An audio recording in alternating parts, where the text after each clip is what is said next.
स्वतंत्रता चाहे व्यक्तिगत स्तर पर हो, सामाजिक स्तर पर अनेक विद्रूपताओं से मुक्ति की बात हो, या राष्ट्र के विकास में तमाम तरह की बाधाओं से मुक्ति की बात हो, आज़ादी का महत्व चहुमुखी और बहुमुखी आयामों के साथ हमारे सामने उपस्थित होता है। अनेक कवियों, चिंतकों, विचारकों, स्वतंत्रता सेनानियों और राजनीतिज्ञ विद्वानों ने भी हमें आज़ादी की ओर न केवल उन्मुख किया, प्रेरित किया, हमारा मार्ग भी प्रशस्त किया। सुभाष चंद्र बोस ने अनेक नारे हमारे सामने उपस्थित किए। तिलक ने, बाल गंगाधर तिलक ने अनेक प्रकार की सूक्त और सूत्र वाक्यों में ऊर्जा और उमंग का संचार किया। तुम मुझे खून दो, मैं तुम्हें आज़ादी दूंगा। सुभाष चंद्र बोस इस तरह से अनेक आह्वान करते हुए हमारे ये जो 80-90 वर्ष का समय है, 1857 के बाद से लगातार आज़ादी की ओर हम एक एक कदम बढ़ाते गए।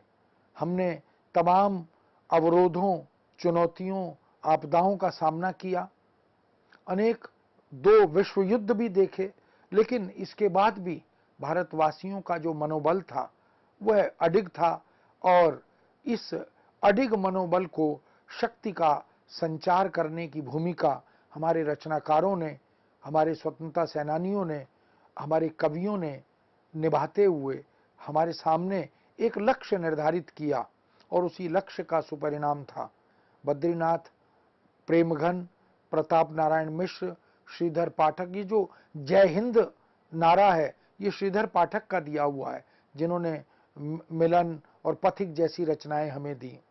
फिरंगी शब्द भी इन्हीं रचनाकारों ने दिया।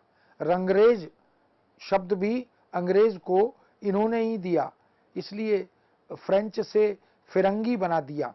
द्विवेदी युग में भी भारत भारती जैसी रचना का जब सृजन हुआ, मैत्री शरण गुप्त ने हमें हम कौन थे क्या हो गए और क्या होंगे अभी, आओ बैठें विचारें ये समस्याएं सभी, ये बोध कराया कि ये भारतवर्ष, यह भारत भूमि, ये भारतीय संस्कृति, ये विलक्षण है, ये स्तुत्य है, ये वंदनीय है, पूरा विश्व इसके सामने नतमस्तक है। इसलिए इस संस्कृति को बचाकर, इसकी रक्षा करते हुए, इसका संरक्षण करते हुए हमें और आगे इसे बढ़ाना है। इसलिए अतीत, वर्तमान और भविष्य का स्मरण उन्होंने भारत भारती के माध्यम से किया। उन्हें इसी रचना के माध्यम से राष्ट्र कवि की उपाधि भी प्राप्त हुई, क्योंकि राष्ट्र उनकी कविताओं में उन्होंने पुरा कथाओं, पुरा आख्यानों, तमाम तरह के ऐतिहासिक पात्रों को केंद्र में रखकर भी रचनाएं लिखी। नाथुराम शर्मा शंकर हों, रामनरेश त्रिपाठी हों, सब ने जब अवसर मिला उन्होंने राष्ट्रबोध कराया, राष्ट्र के और स्वातंत्र चेतना के तमाम आयामों से अवगत कराया। गया प्रसाद शुक्ल सनेही ने तो लिखा ही, जिसको न निज भाषा और न निज संस्कृति का अभिमान है, नर नहीं नर पशु निरा है, वह और मृतक समान है। इतना खुला आह्वान, इतनी खुली चुनौती कविता के माध्यम से, यह वास्तव में उस युग के कवियों की निडरता भी थी। बालकृष्ण भट्ट हों, प्रताप नारायण मिश्र, जिन्होंने अनेक निबंधों से भी, अपनी कविताओं से भी, और अंग्रेजों की, अंग्रेजी वस्त्रों की होली जलाने की बात भी की, यानी स्वदेशी की, स्वातंत्र चेतना की वकालत इन्होंने मुखर होकर की। प्रसाद जी की कहानी गुंडा राष्ट्रीयता की चेतना से परिपोषित कहानी है। गांधी पर भी इन कवियों ने प्रचुर मात्रा में लिखा, स्वतंत्र रूप से रचनाएं भी लिखी, कविताएं भी लिखी, निबंध और लेख भी लिखे गए। गांधी का जो दर्शन था, गांधी की जो जीवन शैली थी, गांधी के जो राष्ट्रीयता को लेकर विचार थे, उन पर भी प्रचुर मात्रा में लिखा गया। इसलिए गांधी दर्शन का प्रभाव भी हिंदी के अनेक रचनाकारों पर, उनकी रचनाओं पर मिलता है, जो इस बात की ओर संकेत करता है कि स्वातंत्र चेतना का जो बिगुल गांधी ने बजाया था, उसको इन कवियों ने भी अपनी रचनाओं के माध्यम से बार बार शंखनाद से उद्घोषित किया। महादेवी गांधी जीवट लिखती हैं, प्रसाद जी अरुण यह मधुमेह देश हमारा, हिमालय के आंगन में, हिमाद्रि तुंग श्रृंग से जैसी अनेक गीतों की रचना करते हैं। खादी पर भी जो गीत लिखे गए वह भी स्वातंत्र चेतना की ओर संकेत करते हैं। हम विदेशी वस्त्रों की होली जला रहे थे। हमने अपने चरखे पर निर्मित, गांधी जी ने जिस चरखे का हमारे समाज में उपस्थिति कराई, उस चरखे से निर्मित खादी वस्त्रों के निर्माण की प्रक्रिया, इस पर बल दिया। राष्ट्रीय चेतना के गीत, सर्वोदय, अंत्योदय, अछूतोद्धार आदि की परिकल्पना, निराला की वह तोड़ती पत्थर या भिक्षुक जैसी वो कविताएं जो सामंतीय और गुलामी देने वाली सत्ता के विरुद्ध स्वर बुलंद करती हैं। अंग्रेजों ने वह जो एक सामंतीय वृत्ति हमारे समाज में एक हम पर शासन करने की दृष्टि से, हम पर काबिज होने की दृष्टि से जिसका प्रचार किया था, उसके विरुद्ध भी हमारे रचनाकार निरंतर स्वर बुलंद कर रहे थे। स्फूर्ति, संचार देशवासियों में, जागो फिर एक बार, निराला की कविता आज भी उसको पढ़ने पर हमारे रोए जो हैं वह खड़े हो जाते हैं। पार्षद जी का गीत, झंडा ऊंचा रहे हमारा, पहले यही राष्ट्रगीत भी था। इकबाल का वह उद्बोधन, सारे जहां से अच्छा हिंदोस्तां हमारा। और वंशीधर शुक्ल जो अवधि के कवि थे, मेरा रंग दे बसंती चोला, ये अद्भुत गीत भी हमें प्राप्त हुआ। और जो भरा नहीं है भावों से, जिसमें स्वदेश का प्यार नहीं, स्नेही जी की यह कविता, शहीदों की मजारों पर जुड़ेंगे हर बरस मेले, हितैषी जी का यह गीत। और सोजे वतन, प्रेमचंद की रचना जिसे अंग्रेजों ने अंततः बैन कर दिया, वर्जित बना दिया, उसका प्रकाशन रोक दिया।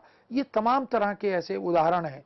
सुभद्रा कुमारी चौहान, खूब लड़ी मर्दानी, वह तो झांसी वाली रानी थी, या माखनलाल चतुर्वेदी की जेल यात्रा के 9 वर्ष, या पुष्प की अभिलाषा, चाह नहीं है सुरबाला के गहनों में गूथा जाऊं, या कैदी और कोकिला, वीर पूजा, सिपाही, कर्मवीर। कर्मवीर पत्रिका का संपादन करते हुए भी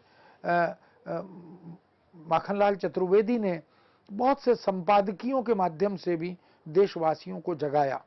मुख्य स्वतंत्रता सेनानी तो आज़ादी की लड़ाई के बाद सत्ता से विमुख ही रहे, यह हम सब जानते हैं, किंतु कुछ स्वतंत्रता सेनानी हमारी पार्लियामेंट में, हमारे संसद में सदस्य बनकर भी लंबे समय तक देश के कल्याण के लिए, देश का मार्ग प्रशस्त करने के लिए प्रस्तुत रहे।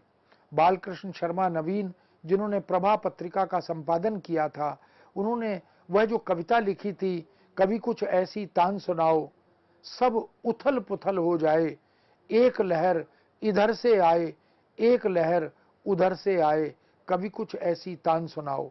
ये जो उद्बोधन था, यह जो एक ऊर्जा का संचार था, ये अपने गीतों के और कविताओं के माध्यम से नियमित और सतत करते रहे। रामधारी सिंह दिनकर, उनकी तमाम रचनाएं, रेणुका, हुंकार, दिगंबरी, तांडव, ये कविताएं वो हैं जिन्होंने भारतवासियों में एक ऊर्जा भर दी, देश के प्रति समर्पण की भावना का संचार किया।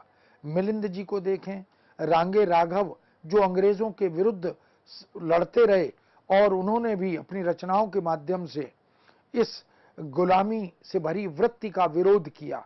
सुभाष चंद्र बोस ने तो गीत ही लिखे, कदम कदम बढ़ाए जा, खुशी के गीत गाए जा, ये जिंदगी है कौम की, तू कौम पे लुटाए जा। और फिर इसी तरह हमारे पत्रकारों ने भी, जब तोप मुकाबिल हो तो अखबार निकालो, यानी तोपों का मुकाबला करने के लिए हिंदी जगत में या भारतीय संसार में पत्रकारिता को भी एक सशक्त उपकरण या शस्त्र बनाया। सोनलाल द्विवेदी ने भैरवी, प्रयाण गीत, ऐसे गीत संग्रह लिखे। गोपाल सिंह नेपाली, श्याम नारायण पांडे, उर्दू के अनेक रचनाकार, हिंदी के रंगकर्मी, सब इस अभियान से जुड़ गए, सब क्रांतिकारी कवि बन गए। अजीमुल्ला खां, जिन्होंने अवधि में प्रचुर मात्रा में लिखा, क्रांति का आह्वान काकोरी कांड पर लिखा गया। बिस्मिल, अशफाकुल्ला, रोशन सिंह, शचीनाथ सान्याल, भगत सिंह, ये सब कविता भी कर रहे थे, शायरी भी कर रहे थे और तलवार लेकर और आतताई सत्ता के विरुद्ध संघर्ष करते हुए आगे भी बढ़ रहे थे। इसलिए स्वतंत्रता के संग्राम का यह जो लगभग 100 वर्ष की यात्रा का समय है, यह वास्तव में हमारे देशवासियों के त्याग, हमारे स्वतंत्रता सेनानियों के बलिदान का वह दस्तावेज है जिसे आज भी हम नमन करते हैं। दुनिया का सबसे लंबा आजादी का युद्ध भारत ने किया। कुंवर प्रताप सिंह आजादी के स्वप्नों पर आधारित अनेक गजलें लिखते हैं। माहिर शायर भी खूब लिखते हैं। आजादी अभी अधूरी है, अटल जी ने भी स्वतंत्रता को लेकर, अटल बिहारी वाजपेयी ने बहुत सी कविताएं लिखी। उन्होंने भी हमारे जो शत्रु देश हैं, जो हम पर कुदृष्टि डालते हैं, उनको भी ललकारा। आजादी महंगी पड़ी, बहुत मरे, बलिदान हुए, यह ठीक है। इस महंगी आजादी को हम आज भी उसका नमन और उसके प्रति प्रणाम करते हुए कृतज्ञता ज्ञापित करते हैं। आजादी कई किश्तों में मिली, राज्यों में, जातियों में, संप्रदायों में। धीरे धीरे हमने जो आज भारत का भूगोल है, जो अनेक राज्यों से संपन्न यह देश है, इस देश को हमने धीरे धीरे तमाम उन आतताइयों से मुक्त कराया और एक देश की संरचना को इस रूप में खड़ा किया। नेताजी सुभाष चंद्र बोस ने आजादी की घोषणा 1947 से पहले ही कर दी थी। 21 जून 1943 को उन्होंने देश को आजाद घोषित कर दिया था और आजाद हिंद फौज की आजादी पहले से ही घोषित थी। उनकी मुद्रा, आजाद हिंद फौज ने अपनी मुद्रा, अपना रेडियो, अपना झंडा, अपना संविधान यह बना दिया था। लेकिन बाद में परिस्थितियों ने फिर से करवट बदली और हम वह आजादी 1947 तक ले आए। अंतर्राष्ट्रीयता पर आजाद हिंद फौज को 4-5 देशों से स्वीकृति भी मिल गई थी, किंतु पूरी स्वतंत्रता तो हम सही मायनों में आज भी प्राप्त नहीं कर पाए। अभी गरीबी से, बेरोजगारी से, शोषण से, भूख से, रोगों से हम लड़ रहे हैं। अभी भी उनकी गुलामी का सामना हमें करना पड़ रहा है। लेकिन विगत कुछ वर्षों में, विगत एक दशक में इस देश में ऐसी अनेक चुनौतियों और समस्याओं के निदान खोजे गए हैं। आज देश गर्व के साथ विश्व मंच पर खड़ा हुआ है। पूरी दुनिया फिर से देश को विश्व गुरु मानने लगी है। पांडिचेरी 1956 में स्वतंत्र हुआ। पुर्तगाली गोवा को नहीं छोड़ रहे थे, उसे भी आजाद करवाया गया। कश्मीर की आजादी तो पूर्णतः अभी भी नहीं प्राप्त हुई थी, किंतु अब जब धारा 370 हटी तो हम देख सकते हैं कि आजादी के पुष्प वहां खिलने लगे हैं। तिरंगा अब वहां भी लहराने लगा है। इसलिए प्रश्न यह भी है कि 15 अगस्त 1947 को आजाद हम हुए, तो 14 अगस्त को पाकिस्तान कैसे स्वतंत्र हो गया, यानी हमसे पहले उसकी आजादी की घोषणा कैसे हुई। इन सब प्रश्नों से के उत्तर यदि हम खोजें तो बहुत सी चिंताजनक स्थितियां हमारे सामने आती हैं। आजाद हिंद फौज पर प्रामाणिक इतिहास लिखने की आज आवश्यकता है। आजाद हिंद फौज का जो प्रदेय है, जो अवदान है, उसी के प्रताप से आज हम स्वतंत्र देश के स्वप्न को साकार कर सके। उस इतिहास को न जाने क्यों हम उद्घाटित नहीं कर पाए। देश की आजादी के इतिहास में क्या षड्यंत्र थे या उसे कैसे विलंबित किया गया, हम इससे भी अवगत नहीं हो पाए। लेकिन जो भी हो, स्वातंत्र चेतना के साहित्य और कविता के विकास की यात्रा इस बात की साक्षी है कि आजादी का इतिहास जो साहित्य ने लिखा, जो कवियों ने लिखा, जो गद्यकारों ने लिखा, वह भी एक दुर्लभ धरोहर या विरासत है। और उस समय की अनेक विलक्षण दुर्लभ आजादी की घटनाएं वो भी जो साहित्य में प्रकट नहीं हो पाई, जिन पर आतताई सत्ता ने या काबिज सत्ता ने रोक लगा दी, उन पर बैन लगा दिया। जलियांवाला बाग को सुभद्रा कुमारी चौहान के अतिरिक्त अन्य किसी कवि ने क्यों नहीं लिखा। साहित्य को जन इतिहास से जोड़ा जाए तो साहित्य कालजयी बनता है।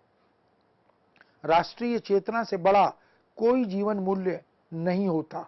मैं अमृत की जय, मरण का भय नहीं हूं, नियति हूं, निर्माण हूं, बलिदान हूं मैं, जिंदगी हूं, साधना हूं, ज्ञान हूं मैं, सूझ हूं, श्रम हूं, प्रखर आदित्य हूं मैं जमाना हूं, स्वयं साहित्य हूं मैं, बाढ़ में तूफान में इंसान हूं मैं, शीश पर हिमगिरी लिए पहचान हूं मैं, उठो जीवन से न कतराओ, खिलो तुम, उठो जीवन आ गया, हंसकर मिलो तुम। ये जो चेतना थी साहित्य की, कविता की, ये हमारे रचनाकारों ने हमारे स्वतंत्रता सेनानियों में, हमारे सिपाहियों में, हमारे युवाओं में अपने गीतों से, अपनी कविताओं से, चाहे उन्होंने जेल में रहकर, कारावास में रहकर लिखी हों, चाहे उन्होंने अपने घरों में बैठकर लिखी हों, ऐसी तमाम रचनाओं से हमारे देश के नागरिकों को जागृत किया। भारतीय मुक्ति संग्राम के इस अमर सैनिक की ये पंक्तियां जिनकी चर्चा अभी हमने की, जिसमें ओज, उत्साह, विश्वास, यह तो सुसज्जित है ही, भारत के क्रंदन की, उसकी निर्धनता, उसके शोषण की आवाज भी सुनाई देती है, स्वर भी सुनाई देते हैं। दरिद्र देवता के दुर्दमनीय दर्शन से ऊर्जस्विता हासिल करती हैं और जेल की दीवारों में कैदी चक्की के अंधियारे पाटों के घर्षण से स्वतंत्रता के प्रकाश का आह्वान भी यही कविताएं, यही गीत करते हैं। काव्य, गद्य, पत्रकारिता, यहाँ तक के पत्र लेखन, कहानियां, नाटक और तमाम तरह के गद्य काव्य, प्रेम, भक्ति, क्रांति, विद्रोह आदि से युक्त रचनाएं, जिनमें राष्ट्र को आराध्य देव बनाया गया।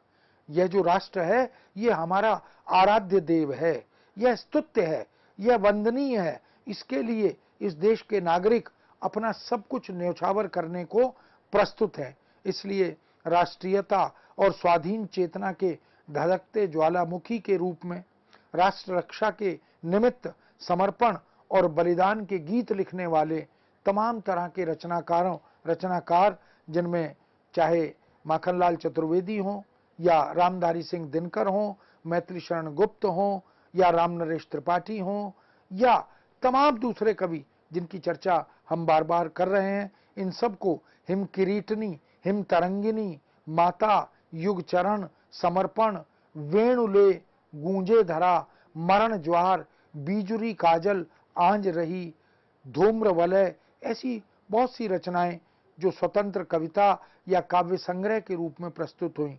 कृष्णार्जुन युद्ध जैसा प्रतीक नाटक, समय के पांव जैसी संस्मरणात्मक कृतियां, साहित्य देवता, अमीर इरादे, गरीब इरादे, पांव पांव और रंगों की बोली जैसे निबंध संग्रह, ये सब एक दस्तावेज के रूप में, एक सांस्कृतिक, राष्ट्रीय और ऐतिहासिक धरोहर के रूप में हिंदी जगत के पास उपलब्ध है। बहुत से क्रांति दूतों की संघर्ष यात्रा को भी लेखनी से निबद्ध किया गया। समय समय पर कवियों ने, गीतकारों ने, हमारे फिल्मों में गीत लिखने वाले कवियों ने, गीतकारों ने पत्र लिखे और अपने भाषणों में, अपनी तमाम तरह की संरचनाओं में हमें यह बताया कि यह देश वास्तव में दुनिया का विलक्षण देश है। जागरण और उद्बोधन से उन्होंने, पत्र पत्रिकाओं के संपादन से इस राष्ट्र की चिरंतनता का, अमर राष्ट्र का और उन्मुक्त राष्ट्र के निर्माण की परिकल्पना का बोध संचरित किया। वास्तव में स्वाधीनता संग्राम की ऐतिहासिकता, उस ऐतिहासिक गति ने जिसकी रचनात्मक प्रतिभा को और तीखा किया, प्रखर किया, उपनिवेशवाद और पूंजीवादी शक्तियों के बेदर्द शोषण का विरोध किया और वंदे मातरम जैसे सांस्कृतिक संवेदनात्मक गीतों का सृजन किया, वह एक प्रकार से सिंह गर्जना की तरह हमारे देश में चारों तरफ गुंजरित हुआ। और यहाँ तक के पुत्र पुष्प की चाह भला मातृभूमि के चरणों में समर्पित होने के अतिरिक्त और हो भी क्या सकती है। इस तरह के गीतों का सृजन कि मैं सुरबाला के गहनों में गूथा जाऊं, ऐसी मेरी कोई इच्छा, ऐसी मेरी कोई चाह नहीं है। मैं तो ये चाहता हूं कि मैं उस पथ पर फेंका जाऊं जहां इस मातृभूमि के लिए अपना बलिदान देने बड़े बड़े शूरवीर जाए। इसलिए माखनलाल कहते हैं, माखनलाल चतुर्वेदी, मुझे तोड़ लेना बनमाली, उस पथ में देना तुम फेंक, मातृभूमि पर शीश चढ़ाने जिस पथ जावें वीर अनेक। वंदे मातरम की मूल भावना जिस साहित्यकार के सृजन और चिंतन की मूल भावभूमि बनती है, फिरंगी शासन का दिल तो स्वतः ही उसके गर्जन की गूंज से थर थर कांपने लगता है। वंदे मातरम का जब गायन होता है तो रोंगटे खड़े हो जाते हैं। मरण, त्योहार, जवानी, सिपाही, विद्रोही, कैदी और कोकिला, ये जो शीर्षक है ये भी इस बात के द्योतक हैं कि कवियों ने, रचनाकारों ने जो क्रांतिकारी विचारों का संचरण किया वह शीर्षकों के माध्यम से, गीतों के माध्यम से, संवादों के माध्यम से भी किया। इसलिए बाल गंगाधर तिलक के मराठा और हिंद केसरी की अग्निशिखा में ज्वालाओं को निमंत्रित करने वाला वह शूरवीर, प्रभा और कर्मवीर की क्रांति लौ जलाकर पराधीनता के भयावह और अंधकारमय चक्रव्यूह को अकेला ललकारता हुआ दिखाई देता है। क्यों पड़ी परतंत्रता की बेड़ियां, दासता की हाथ हथकड़ियां पड़ी, न्याय का मुंह बंद फांसी के लिए कंठ पर जंजीर की लड़ियां पड़ी। राष्ट्रीय स्वातंत्र का दस्तावेजी इतिहास अगर हम लिखना चाहें तो कविता में, उपलब्ध कविताओं में, गीतों और गजलों में लिखा जा सकता है। राष्ट्रीय चेतना के इस प्रतिरूप ने समय के पैरों को, उसके चिन्हों को तथा कदमों की आहट को देखा है, सुना है, पहचाना है। प्रेम, प्रकृति और आध्यात्मिक संसार में भी राष्ट्रीय चेतना के विद्रोही शंखनाद से निमंत्रण देते रहने वाले इन मां भारती के जागृति पुत्रों ने बांसुरी वादन से मंत्र मुग्ध किया है और गुलाबी और काली अंधियारी रातों को चिर निद्रा में सुलाकर स्वतंत्रता की मीठी, उनींदी और शोक मस्ती भरी सुबह को जगाया है। यह साक्षात नटवर भगवान श्री कृष्ण की वीणा ही है, वेणु ही है, जो अपने मधुर स्वर लहरियों से क्रांति पुत्रों को बरबस और अनायास उस क्रांति ध्वज के नीचे खींच लाती है।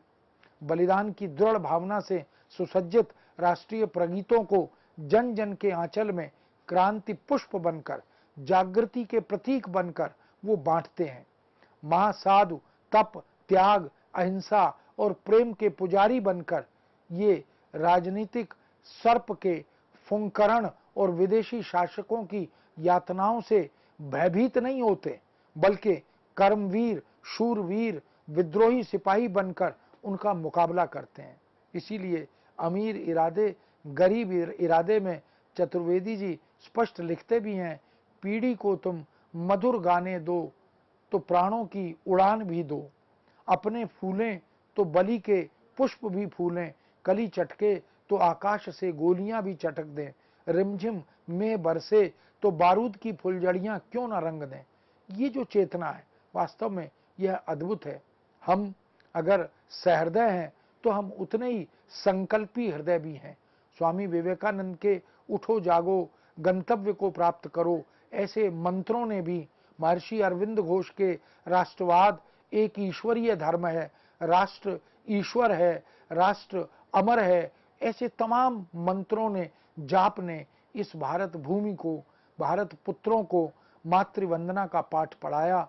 और लोकमान्य तिलक ने स्वतंत्रता हमारा जन्मसिद्ध अधिकार है और हम उसे लेकर रहेंगे जैसे उद्घोषों से जोड़ा, तो इस बात का प्रमाण है कि हमारे स्वतंत्रता सेनानी या राष्ट्र सेवी लाला लाजपत राय, विपिन चंद्र पाल, दादा भाई नौरोजी, महात्मा गांधी, गोपाल कृष्ण गोखले और तमाम ऐसे चितरंजन दास, ऐसे बहुत से स्वतंत्रता सेनानी हैं जिन्होंने निश्चित रूप से अपने मजबूत इरादों से आज़ादी के उस लक्ष्य को साधा।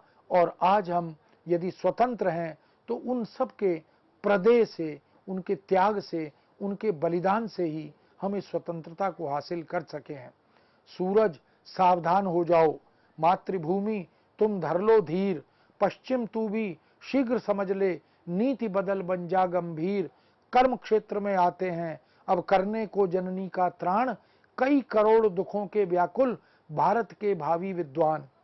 अफ्रीका में गांधी जी का रोमांचकारी संघर्ष चतुर्वेदी जी के उत्साह को प्रेरित करता है और विराट जन्मभूमि की विकृतियां रूपायित होकर उन्हें संघर्ष की चुनौती के लिए आमंत्रित करती हैं। गांधी जी के सत्याग्रह की ध्वनि समग्र विश्व में गूंज रही थी और खंडवा से प्रकाशित होने वाली पत्रिका प्रभा स्वतंत्रता के लिए निष्काम कर्म की विराट चेतना को विकीर्ण कर रही थी। भारतीयता की शान और अभिमान की कसौटी निर्धारित करते हुए वह कहती है, मेरे जीते पूरा स्वराज्य भारत पाए, अरमान यही, बस शान यही, अरमान यही, हम कोटि कोटि की जान यही। जिस महायोद्धा की जीवन यात्रा का विराम में विश्वास ही ना हो, उस अथक क्रांति पुत्र को तो पराधीनता, गरीबी, अशिक्षा, हीन भावना, भाषिक अवमूल्यन, भारतीय पुत्र की दैन्यता, शिल्प और कला की हत्या, गौरव चेतना का ह्रास, सांप्रदायिक तथा ऊंच नीच के भेदभाव, इन सब सोपानों पर निरंतर विजय ध्वज लहराने का काम हमारे इन कवियों, इन लेखकों, इन स्वतंत्रता सेनानियों ने, इन देशभक्तों ने किया। सभी चुनौतियों का ऋण चुकाना इन्हें स्वीकार्य था और उन्होंने मानवता धर्म से वंचित हो रहे राष्ट्र को उसकी ग्लानि और क्षोभ से मुक्त कराने का आह्वान किया और समस्त राष्ट्रीय दायित्वों का निर्वाह करते हुए उसे आज़ादी तक ले जाने का, आज़ाद देश के रूप में अपनी एक पहचान बनाने का जो गौरव प्रदान किया, वो वास्तव में हिंदी जगत की, साहित्यिक जगत की एक विलक्षण उपलब्धि और देन है। हम सब ऐसे रचनाकारों को याद करते हैं, इस आज़ादी को नमन करते हैं और इस आज़ादी को इसी तरह हम पल्लवित पोषित करते हुए, इसका संरक्षण करते हुए इस देश के लिए सदा सर्वदा प्रस्तुत रहेंगे, उपस्थित रहेंगे, ऐसा संकल्प लेते हुए मित्रों, हम इस 15 अगस्त के अवसर पर, स्वतंत्रता के अवसर पर देश के प्रति कृतज्ञता ज्ञापित करते हैं। इस विषय को यहाँ विराम देते हैं। पुनः आपके समक्ष नए विषय के साथ उपस्थित होंगे। आज्ञा दीजिए। नमस्कार।